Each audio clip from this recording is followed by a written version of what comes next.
The great Olympics.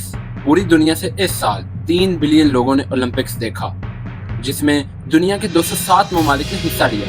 ये तारीख का सबसे बड़ा ओलंपिक्स था, लेकिन इन तमाम ममालिक में एक मुल्क गायब था, दुनिया का सबसे बड़ा मुल्क रूस।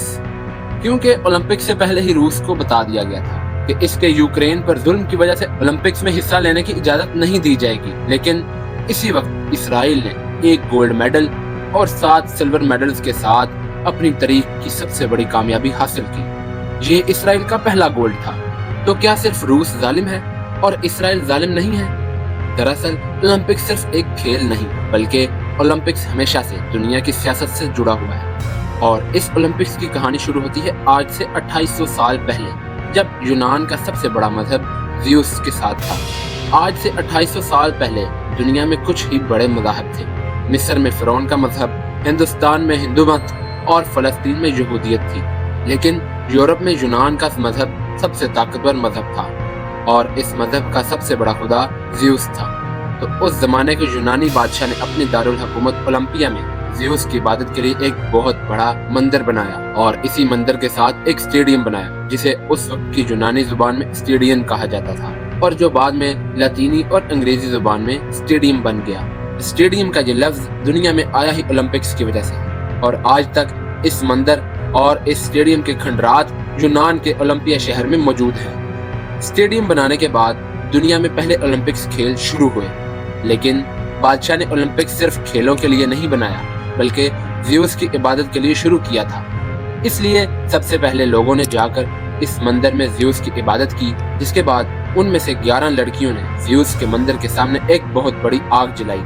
इतनी बड़ी आग के ओलंपिक्स के तमाम खेल खत्म होने तक ये आग जलती रही। ये कहानी इसलिए अहम है क्योंकि आज भी इसी ऐन तरीके से हर ओलंपिक्स से पहले 11 लड़कियां यूनान के शहर ओलंपिया में इसी मंदिर के सामने आग जलाती हैं और फिर इसी आग से एक मशल जलाई जाती है। इस मशल को बगैर बुझाए यूनान के शहर ओलंपिया से इस शहर की तरफ ले जाया जाता है, जहां ओलंपिक्स की इफ्तिताही तकरीब हो रही होती है। ये भी एक बहुत बड़ा इवेंट होता है जिसमें हजारों लोग यूनान के इस शहर से दौड़कर उस शहर तक मशल पहुंचाते हैं और जैसे ही ये मशल इस शहर में पहुंचती है, वहां से ओलंपिक्स शुरू हो जाते हैं। यानी ओलंपिक्स जब शुरू हुए, ये खेलों से ज्यादा एक मजहबी सरगर्मी थी और इसमें शुरू में सिर्फ चंद खेल थे, जैसे कि दौड़, रेसलिंग और जेवलिन थ्रो वगैरह। फिर आहिस्ता आहिस्ता खेल बढ़ते गए और इन्हें देखने के लिए दूर दूर से लोग आने लगे। फिर इसमें एक बहुत मशहूर खेल शामिल कर दिया गया, यानी कि बॉक्सिंग।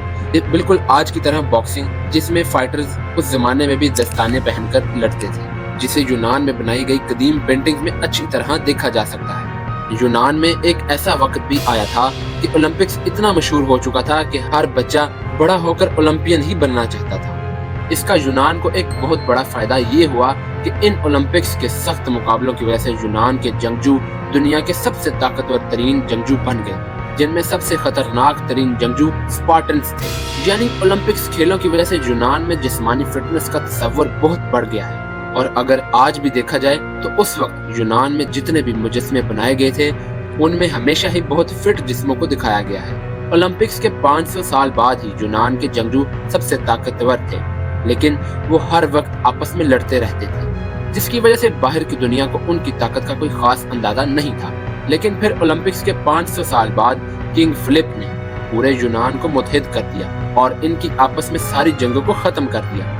और फिर उसी किंग फिलिप के बेटे का नाम सिकंदर आजम था, जिसने यूनान के इन जंगजुओं की एक बहुत बड़ी फौज बनाई और आखिरकार इसकी सल्तनत यूनान से लेकर पाकिस्तान और हिंदुस्तान के बॉर्डर तक पहुंच गई थी। लेकिन सिकंदर आजम इतनी बड़ी सल्तनत बनाने के बाद सिर्फ 32 साल की उम्र में फौत हो गए और सिकंदर आजम के मरने के साथ ही इसकी इतनी बड़ी सल्तनत के जर्नैल आपस में लड़ने लगे और आखिरकार सिकंदर की सल्तनत 4 हिस्सों में तकसीम हो गई। उनमें से एक हिस्से का पाकिस्तान पर भी कंट्रोल था और फिर आने वाले कई 100 साल तक इन्हीं यूनानियों ने पाकिस्तान के शुमाल और मगरिब पर हुक्मरानी की और यहाँ के मुकामी लोगों के साथ मिलजुल कर रहने लगे। आज भी पाकिस्तान के शुमाल में एक कबीला है जिसका नाम किलाश है। किलाश जो दावा करता है कि ये वही सिकंदर आजम की फौज की औलाद है। पाकिस्तान के शुमाल के लोग बाकी पाकिस्तानियों और हिंदुस्तानियों से बहुत मुख्तलिफ हैं। यानी इनकी बिल्कुल यूरोपियों की तरह नीली आंखें और सुनहरी बाल हैं। साइंस के मुताबिक नीली आंखें दुनिया में सबसे पहले यूरोप में ही पाई जाती थी और कहा जाता है कि यही सिकंदर आजम की फौज के ये वो जर्नैल हैं जो पाकिस्तान के शुमाल तक लेकर आए। लेकिन अभी तक ये सारी बातें साइंसी तौर पर साबित नहीं हुई। So whatever. अब सिकंदर आजम ने सिर्फ 10 सालों में ये जो इतनी बड़ी सल्तनत बनाई थी, कुछ ही सालों में 4 हिस्सों में तकसीम हो गई और आहिस्ता आहिस्ता इस यूनानी सल्तनत की ताकत कमजोर होने लगी। अब जब यूरोप की यूनानी सल्तनत खराब हो रही थी तो उसे यूनान के साथ एक दूसरे शहर रोम में बहुत तेजी से आगे बढ़ रही थी, जो आहिस्ता आहिस्ता बढ़कर रोमी सल्तनत बन गई। और ये सल्तनत इतनी तेजी से फैली कि उन्होंने सिकंदर आजम के यूनान को भी फतह कर लिया। लेकिन इसका मतलब ये नहीं था कि यूनानी सल्तनत खत्म हो गई, क्योंकि यूनान और रोम में कोई ज्यादा फर्क नहीं था। ये ऐसा ही था जैसे मुत्तहिदा सल्तनत और अमेरिका का फर्क, क्योंकि ये दोनों ममालिक एक ही मजहब को मानने वाले थे। लेकिन इनके मजहब में बस थोड़ा सा फर्क ये था कि यूनान में लोग ज़्यूस की इबादत करते थे और रोमी सल्तनत में लोग ज़्यूस की ही इबादत करते थे। लेकिन यहाँ ज़्यूस का नाम ज़्यूस नहीं था बल्कि जियोपीटर था, और हमारे निज़ाम शमसी के सबसे बड़े सियारे जियोपीटर का नाम भी इसी रोमी सल्तनत के खुदा के नाम पर रखा गया था। तो रोमी सल्तनत ने यूनानी सकाफत को तबाह करने की बजाय इसे और आगे बढ़ाया और ओलंपिक्स के खेलों को भी यूनान से उठाकर अपने दारुल हुकूमत रोम में ले गए। तो पहले कई साल रोमी सल्तनत में ओलंपिक्स इसी तरह होता रहा, यानी पहले इबादत, फिर आग और फिर आखिर में खेल।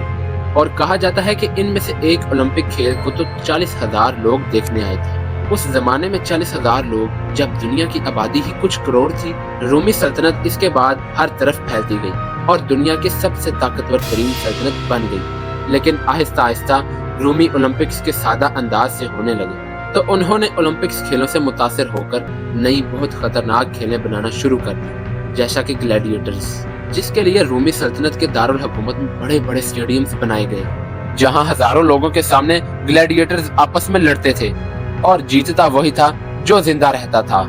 रोमन सल्तनत के लोग इसी तरह इशरत में जिंदगी गुजारते रहे और आज से बिल्कुल 2000 साल पहले जब रोमन सल्तनत अपने अरूज पर थी, तो इसी रोमन सल्तनत के एक सूबे फलस्तीन में एक शख्स जो बनी इसराइल में से था, उसने अल्लाह की तरफ से अल्लाह का रसूल होने का दावा किया।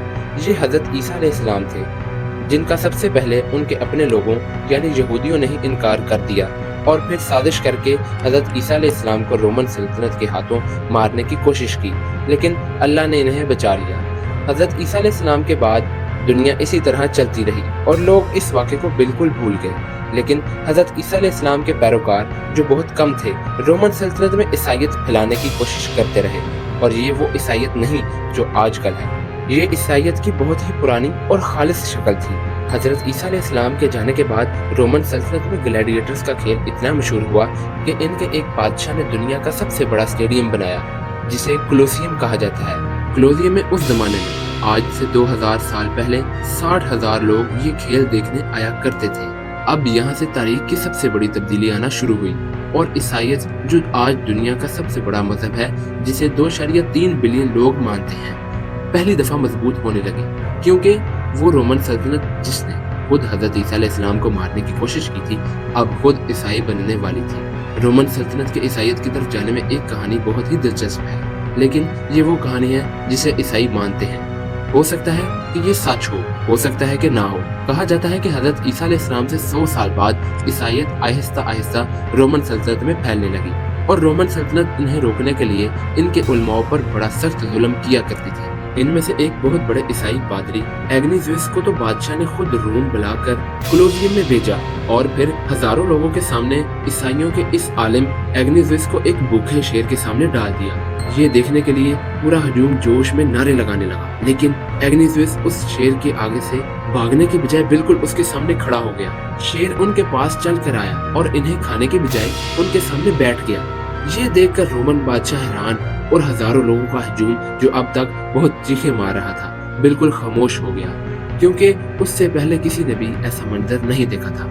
आखिरकार शेर ने कुछ देर बैठने के बाद एग्निज्यूस पर हमला करके इन्हें खा लिया, लेकिन ये वाकया बहुत तेजी से पूरे रोमन सल्तनत में फैल गया और लोग उसकी इस कुर्बानी से मुतासिर होकर ईसाईयत की तरफ आने लगे। इसी तरह रोमन सल्तनत आहिस्ता आहिस्ता अपने मजहब को छोड़कर ईसाईयत की तरफ आने लगी। इसके बाद ओलंपिक खेल रोमन सल्तनत से खत्म हो गए, लेकिन आहिस्ता आहिस्ता रोमन सल्तनत भी बहुत साल बाद काफी हद तक खत्म हो गई थी, क्योंकि रोमन सल्तनत का एक बहुत बड़ा हिस्सा खिलाफत राशिदा ने फतह कर लिया था, जिसके बाद अगले 600 साल तक मुसलमान दुनिया की सुपर पावर रहे। फिर मुसलमानों की इस ताकत को भी 600 साल बाद चंगेज खान और उसकी औलाद ने खत्म कर दिया। मंगोल सल्तनत ने अरब खिलाफत को तो खत्म कर ही दिया था, लेकिन इसके बाद एक नई खिलाफत शुरू हुई जिसका नाम खिलाफत उस्मानिया था, जिसने बाकी बहुत बड़े इलाकों को फतह करने के साथ साथ पहली दफा मुसलमानों की तरफ से यूनान को भी फतह कर लिया। लेकिन दुनिया की हर सल्तनत की तरह आहिस्ता आहिस्ता सल्तनत उस्मानिया भी कमजोर होने लगी। आज से 200 साल पहले इसका बहुत ही अहम सूबा यूनान ने बगावत कर दी और सल्तनत उस्मानिया से आज़ादी हासिल करके एक आज़ाद मुल्क बन गया। अब जब यूनान बहुत साल बाद अपनी आज़ादी का जश्न मना रहा था, तभी यूनान के एक सहाफ़ी ने अखबार में एक मजमून लिखा कि अब जब हम आज़ाद हो चुके हैं तो हमें अपने पुराने यूनानी सकाफती विरसे को वापस लाना चाहिए। इसी मजमून में पहली बार ओलंपिक खेलों को दोबारा शुरू करने का जिक्र किया गया और आखिरकार 1896 में ये 2000 साल पुरानी खेलें दोबारा शुरू हुई। पहले कुछ सालों में इनमें सिर्फ चंद ही खेल थे, लेकिन आहिस्ता आहिस्ता अमेरिका और यूरोप की मदद से ओलंपिक्स बहुत तेजी से दुनिया का सबसे बड़ा इवेंट बन गया, जिसमें पूरी दुनिया के ममालिक हिस्सा लेने लगे। इतना मशहूर होने के बाद ओलंपिक सिर्फ खेल नहीं रहा, बल्कि कुछ ताकतवर ममालिक के लिए अपनी ताकत दिखाने का जरिया भी बन गया, क्योंकि पिछले 100 सालों में जो भी मुल्क ओलंपिक्स में सबसे ज्यादा सोने के तमगे जीतता, वही मुल्क इस वक्त दुनिया की सुपर पावर बनने वाला होता है। अमेरिका पिछले 100 सालों से सुपर पावर होने की वजह से हमेशा सबसे ज्यादा सोने के मेडल्स जीतता रहा है, लेकिन पिछले 100 सालों में जिसने भी अमेरिका की ताकत को चैलेंज करने की कोशिश की, उसने इक्तिसादी, फौजी और दीगर तमाम शोबों के साथ साथ ओलंपिक्स में भी उसे हराने की कोशिश की।